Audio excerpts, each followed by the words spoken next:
Welcome learners. सो हमने section A complete कर लिया था एंड चलते हैं सेक्शन बी पे। सो ये रहा सेक्शन बी हमारा। Wait a minute, wait a minute. हाँ, तो सेक्शन ए हमने कंप्लीट कर लिया था और ये क्या है, सेक्शन बी का फर्स्ट क्वेश्चन है। इसमें क्या है, the period of the oscillation of the simple pendulum is experimentally recorded as 2.63 and 2.53 sorry 56 second and 2.42 seconds and 2.71 seconds and 2.80 second respectively. The average absolute errors इसका find करना है। तो इसके लिए हमें क्या मिल जाएगा, सबसे पहले एवरेज वैल्यू। तो यहाँ से एवरेज वैल्यू कितनी हो जाएगी, टी एवरेज। ठीक है, टी एवरेज कितना हो जाएगा, सबका सम कर देते हैं। ठीक है, सबका सम करते हैं। 2.63 प्लस 2.56 प्लस 2.42 प्लस 2.71 प्लस 2.8। ठीक है, डिवाइडेड बाय कितना हो जाएगा हमारा, 5 हो जाएगा। तो इसकी वैल्यू कितनी आ जाएगी, 6.62 सेकेंड्स। अब डेल्टा टी वन यानी डेल्टा टी वन का एब्सोल्यूट एब्सोल्यूट मीन वैल्यू कितनी हो जाएगी, यहाँ से 2.63 माइनस कितना हो जाएगा हमारा 2.61, इसकी वैल्यू आ जाएगी 0.01। ऐसे ही डेल्टा टी टू की वैल्यू हम फाइंड कर लेते हैं, ये आ जाएगा हमारा 0.06। और wait a minute, delta T three की वैल्यू कितनी आ जाएगी हमारी, ये आ जाएगी 0.20। ऐसे डेल्टा टी फोर की वैल्यू कितनी आ जाएगी हमारी, ये आ जाएगी हमारी 0.09। और यहाँ पे डेल्टा टी फाइव बार की वैल्यू कितनी आ जाएगी, ये आ जाएगी हमारी, ये आ जाएगा 0.18।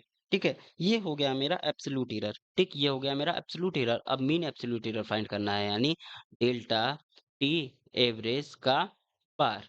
ठीक, इसकी वैल्यू कितनी आ जाएगी यहाँ से, इसकी वैल्यू हम सबका सम कर देंगे। Delta T one plus delta T two bar है, okay. Delta T three, delta T four ये बार है, और plus delta T five and divided by कितना हो जाएगा मेरा, 5 टर्म से तो 5 से डिवाइड कर देंगे। इसकी वैल्यू आ जाएगी 0.54 डिवाइडेड बाई 5 यानी 0.11 सेकेंड। ये हो गया मेरा final answer. So next question solve करते हैं। इस क्वेश्चन में क्या है कि अ particle is moving in a straight line and passes through a point O with a velocity of 6 meter per second. The particle moves with a constant retardation of g 2 meter per second square for 4 seconds. After thereafter moves with a constant velocity. How long after leaves O does the particles return to O? ठीक है, तो इसको कैसे solve करेंगे हम, इसको solve करने के लिए हमें क्या करना पड़ेगा, यहाँ पे लेट से इसका फिगर।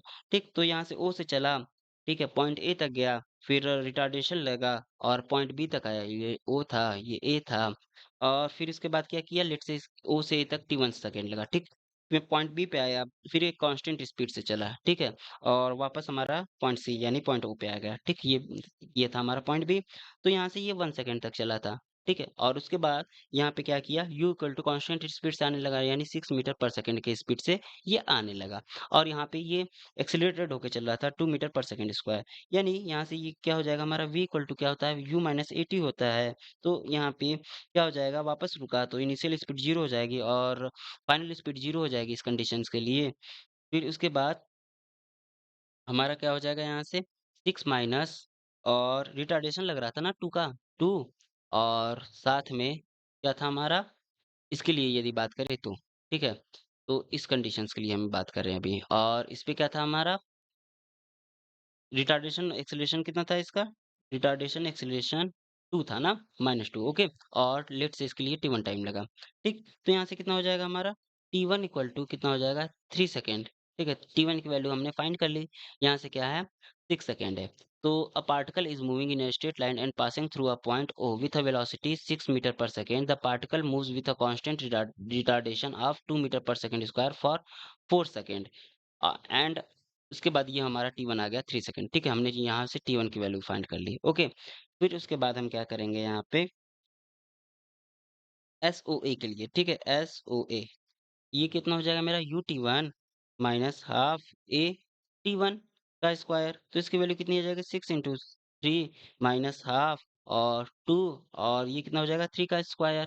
ठीक, इसकी वैल्यू कितनी आ जाएगी यहाँ से हमारी, इसकी वैल्यू आ जाएगी, कैलकुलेट करेंगे तो 9 मीटर। अब एस ए बी के लिए डिस्टेंस कितना ट्रेवल करेगा, हाफ, और यहाँ से 2, और हाफ ए टी स्क्वायर ना, हाफ ए और टी की वैल्यू कितनी है यहाँ पे 1 सेकंड तक चला ये, तो इसकी वैल्यू कितनी आ जाएगी 1 मीटर आ जाएगी। अब हमें एसबीसी बतानी है, तो एसबीसी इक्वल टू कितना हो जाएगा मेरा S O A minus S A B, इसकी वैल्यू कितनी आ जाएगी 9 माइनस 1 यानी 8 मीटर आ जाएगी। ठीक, ये 8 मीटर आ गई एस बी सी की वैल्यू। अब हम क्या करेंगे यहाँ से v इक्वल टू कितना हो जाएगा मेरा यू जीरो था प्लस 2 टी, टी कितना था हमारा 1 था, ठीक है, टी 1 था, तो यहाँ से हमें कितना मिल जाएगा v की वैल्यू 2 मीटर पर सेकंड मिल जाएगी। अब हमारा टोटल टाइम टेकन कितना होता है, time taken equal to total distance हमारा कितना चला ये 8 मीटर चला ना, 8 डिवाइडेड बाई वेलोसिटी कितनी थी इसकी 2 थी और ये 4 सेकंड तक चला। ठीक, ये 4 सेकंड हो गया। उसके बाद हमारा t की वैल्यू कितनी हो जाएगी यहाँ से T O A plus T B C plus T A B, ठीक है, यहाँ पे ए बी लिख लेता हूँ, टी ए बी और टी बी सी। ठीक, तो इसकी वैल्यू कितनी हो जाएगी 3 प्लस 1 प्लस 4, ये हमारा आ जाएगा कितना 8 सेकेंड, यानी ये टोटल टाइम कितना लगा 8 सेकेंड का। नेक्स्ट क्वेश्चन सॉल्व करते हैं। यहाँ पे क्या है कि एक piece of, wait a minute, यहाँ पे क्या है कि a piece of ice slide down 45 degree incline in a twice the time taken it slide down a frictionless 45 degree incline. What will be the coefficient of friction between the ice and the incline? तो इसके लिए क्या हो जाएगा, हम क्या use करेंगे यहाँ से basically S equal to U T plus half A T का फार्मूला यूज करेंगे और इसको सॉल्व करते हैं। ठीक है, तो यहाँ से क्या दिया गया है T one equal to two T one to two, ठीक है, तो यहाँ से हमें क्या मिल जाएगा A one upon A two equal to कितना मिल जाएगा, यहाँ से A one upon A two और यहाँ पे यू जीरो हो जाएगा ना, तो यानी एस इक्वल टू कितना हो जाएगा मेरा हाफ ए टी स्क्वायर।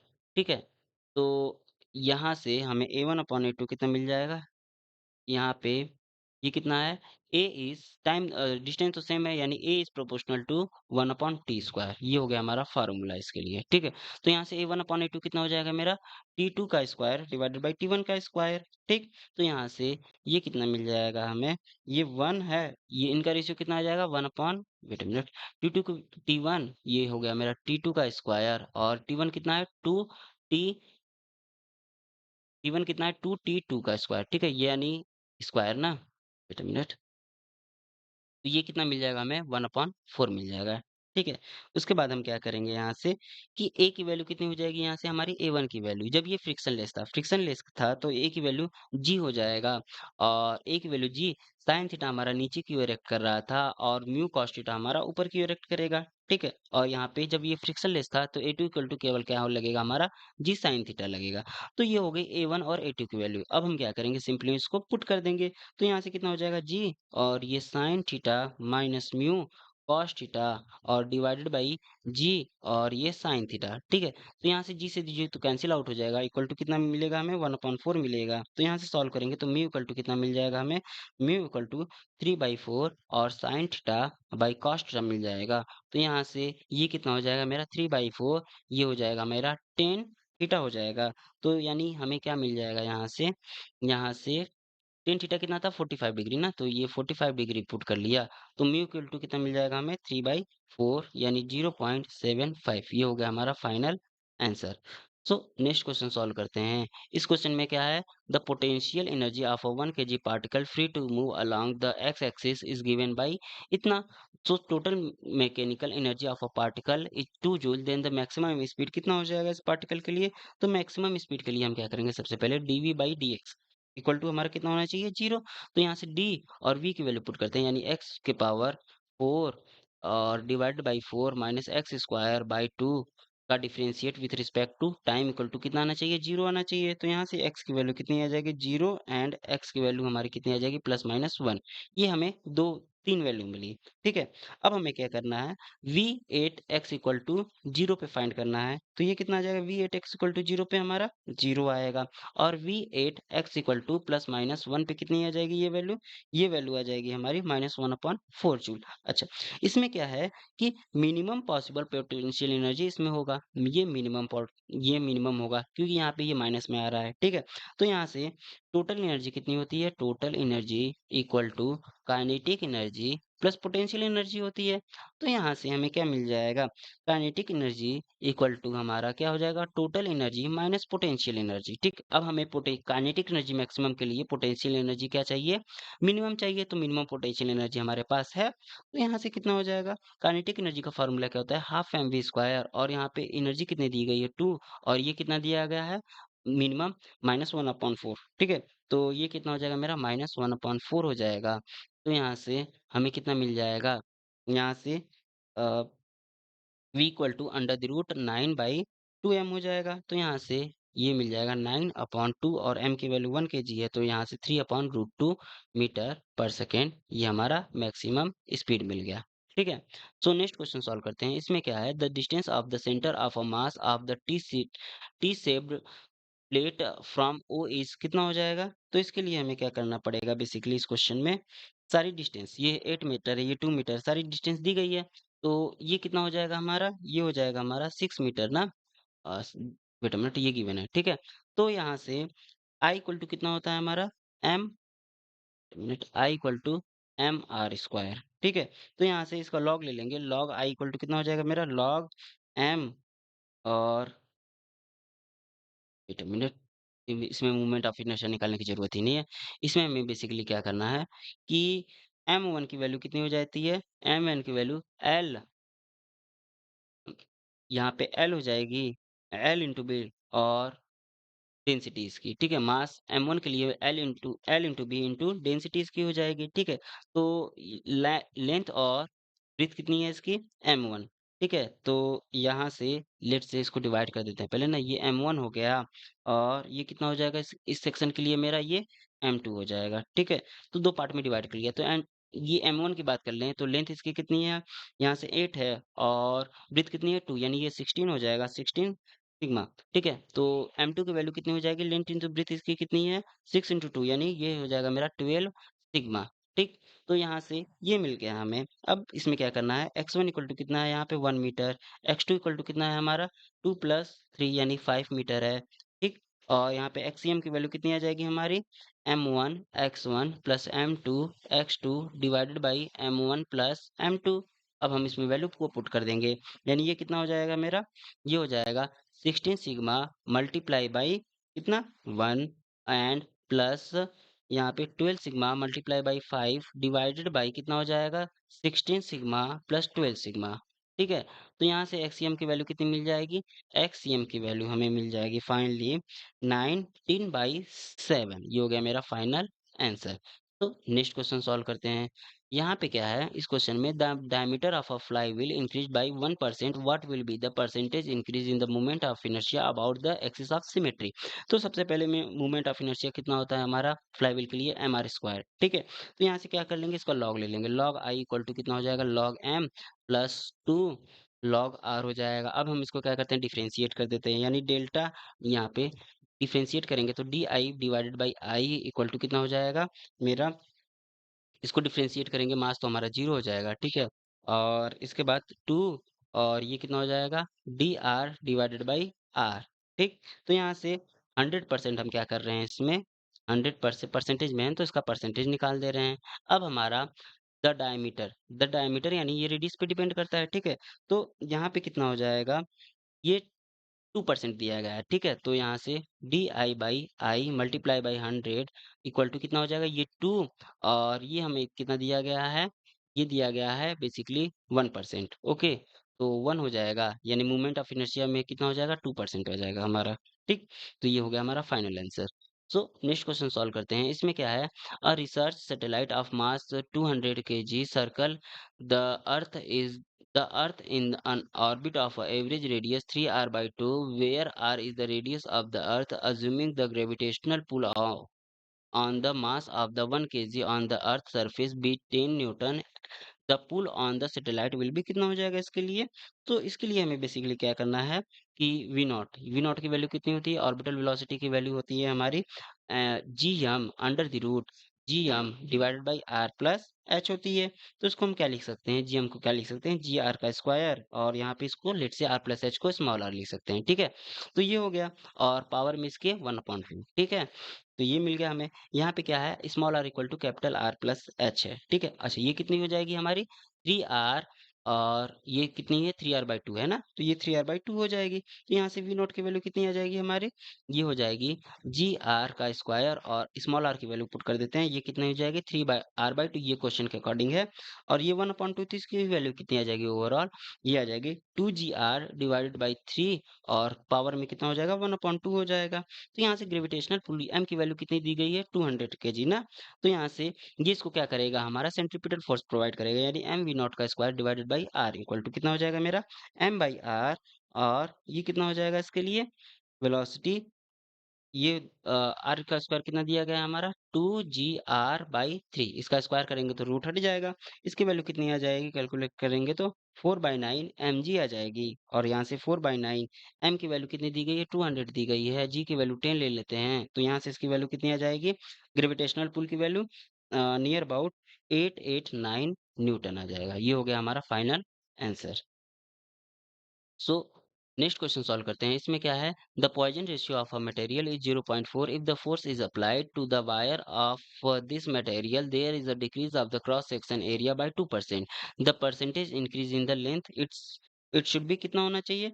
तो यहाँ से पॉइजन रेशियो का पॉइजन रेशियो की वैल्यू कितनी दी गई है? 0.4 दी गई है, ठीक है? और इसकी वैल्यू कितनी होती है?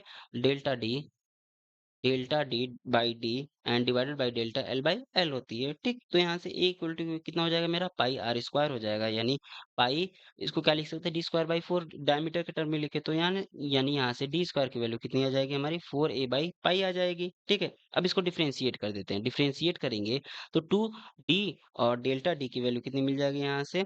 4/पाई, ये कांस्टेंट था हमारा, और ये डेल्टा ए मिल जाएगा, ठीक है? तो यहाँ से ए इक्वल टू कितना था हमारा? πd² बाई 4 था। सो यहाँ से डेल्टा ए की वैल्यू कितनी मिल जाएगी हमारी? 2πd delta D divided by कितना हो जाएगा? 4 हो जाएगा। अब हम क्या करते हैं? यहाँ से डेल्टा ए बाई ए निकाल लेते हैं। तो डेल्टा ए बाई ए हमारा कितना हो जाएगा यहाँ से? πd/2 एंड डेल्टा डी, और डिवाइडेड बाई कितना हो जाएगा मेरा?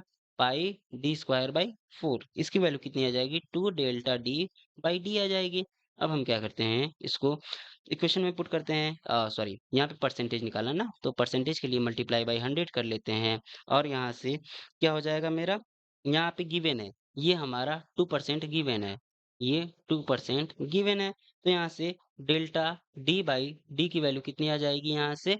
ये आ जाएगी 2% डिवाइडेड बाई कितना? ये 2 नीचे चला जाएगा, और ये आ जाएगा मेरा 1%, ठीक है? तो ये 1% निकल गया।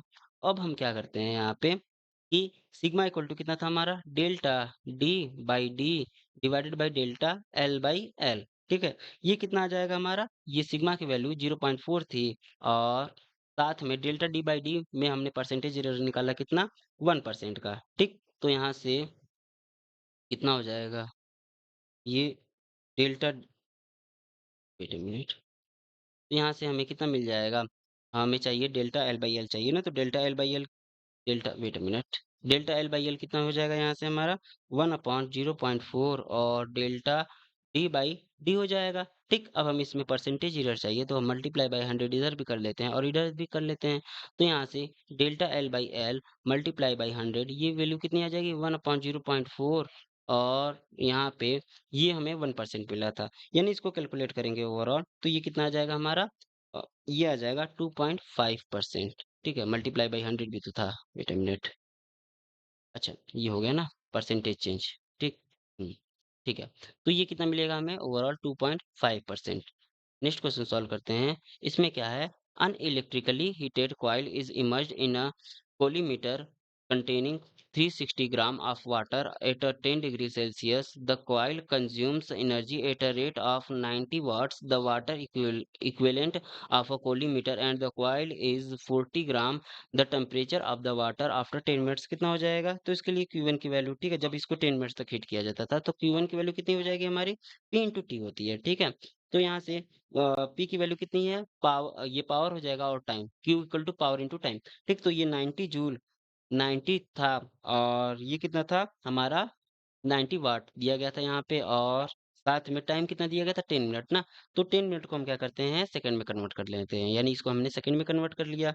तो यहाँ से ये कितना आ जाएगा, ये आ जाएगा हमारा ओवरऑल 5400 एंड 0 जूल आ जाएगा। ठीक है, इसको कैलोरी में कन्वर्ट कर लेते हैं। कैलोरी में कन्वर्ट करने के लिए हमें क्या करना पड़ेगा, बेसिकली इसमें 4.2 से डिवाइड करना पड़ेगा, यानी 54000 डिवाइडेड बाई 4.2, ये कितना आ जाएगा हमारा कैलोरी में, और इसकी वैल्यू आ जाएगी कितनी, 12857 कैलोरी। ठीक, ये हमारा कैलोरी में कन्वर्ट हो गया। उसके बाद हमें क्या करना है, यहाँ पे Q2 इक्वल टू कितना हो जाएगा मेरा, यहाँ पे Q2 equal to, wait a minute, यहाँ पे Q2 इक्वल टू कितना हो जाएगा, सबसे पहले हम इसको क्या करेंगे ms delta T. Q2 equal to कितना होता है ms डेल्टा टी, तो सबसे पहले हम क्या करेंगे वाटर को कर रहे हैं ना, और साथ में ms डेल्टा टी, ये किसके लिए हो जाएगा मेरा, कॉइल प्लस कोलीमीटर को हीट करने के लिए। ठीक, coil plus calorimeter, sorry calorimeter को हीट करने के लिए हमारा एनर्जी रिक्वायरमेंट। अब इसको सॉल्व करते हैं, तो यहाँ से ये कितनी आ जाएगी हमारी 360 मल्टीप्लाई बाई 1, और ये कितना हो जाएगा, लेट से थीटा माइनस 10। ठीक है, थीटा टेम्परेचर तक इसको हीट कर रहे हैं, तो ये कितना हो जाएगा मेरा 40, और इसके लिए थीटा माइनस 10 आ जाएगा। ठीक, तो इसके बाद हम इसको कैलकुलेट कर रहे हैं, ये कितना आ जाएगा मेरा 400, और ये कितना आ जाएगा थीटा माइनस 10 आ जाएगा। तो यहाँ से Q1 इक्वल टू Q2 होना चाहिए ना हमारा, Q1 इक्वल टू जो हीट दिया, हीट कंजर्व होता है तो Q1 इक्वल टू Q2 होना चाहिए, तो यहाँ से Q2 की वैल्यू पुट कर देते हैं। ये कितना आ जाएगा मेरा 12857 आ जाएगा। तो यहाँ से थीटा की वैल्यू हम कैलकुलेट कर लेंगे, ये कितना आ जाएगा 42.14 डिग्री सेल्सियस। ये हो गया हमारा फाइनल आंसर।